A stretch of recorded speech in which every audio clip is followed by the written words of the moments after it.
ಉಡುಪಿಯಲ್ಲಿ ಪ್ರತಿದಿನ ಬೆಳಗ್ಗೆ ತರಕಾರಿ ಮಾರಾಟ ಉಡುಪಿಯ ಸರ್ಕಾರಿ ಬಸ್ ನಿಲ್ದಾಣದ ಬಳಿ ನಡೀತಾ ಇತ್ತು. ಆದರೆ ಇಂದು ಬೀಡಿನಗುಡ್ಡೆಯ ನೆಹರು ಮೈದಾನಕ್ಕೆ ಸ್ಥಳಾಂತರಿಸಲಾಗಿದ್ದು ಸಾಮಾಜಿಕ ಅಂತರ ಪಾಲಿಸಬೇಕಾಗಿತ್ತು. ಆದರೆ ನೆಹರು ಮೈದಾನದಲ್ಲಿ ನಡೆದ ತರಕಾರಿ ಮಾರಾಟಗಾರರು ಜಿಲ್ಲಾಡಳಿತ ನೀಡಿದ ಯಾವುದೇ ಸೂಚನೆಗಳನ್ನು ಪಾಲಿಸದಿರುವುದು ಕಂಡು ಬಂದಿದೆ.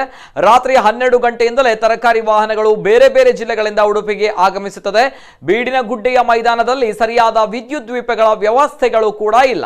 ವಾಹನಗಳನ್ನು ಬೇಕಾಬಿಟ್ಟಿ ನಿಲ್ಲಿಸಿ ತರಕಾರಿ ಮಾರಾಟ ಮಾಡಲಾಗುತ್ತಿದೆ. ಇನ್ನು ಉಡುಪಿ ಜಿಲ್ಲೆಯ ಅಂಗಡಿ ಮಾಲೀಕರು ತರಕಾರಿಗಳನ್ನು ಖರೀದಿ ಮಾಡಿ ಮಾರಾಟಕ್ಕೆ ತೆಗೆದುಕೊಳ್ಳುವಾಗ ಸಾಮಾಜಿಕ ಅಂತರವನ್ನಾಗಲಿ ಮುಖಕ್ಕೆ ಮಾಸ್ಕ್ ಸರಿಯಾಗಿ ಧರಿಸದೆ ವ್ಯವಹಾರ ಮಾಡುವುದು ಕಂಡು ಬರ್ತಾ ಇದೆ. ಇವರ ವಿರುದ್ಧ ಕ್ರಮ ಕೈಗೊಳ್ಳುವಂತೆ ಸಾರ್ವಜನಿಕರು ಆಗ್ರಹಿಸಿದ್ದಾರೆ.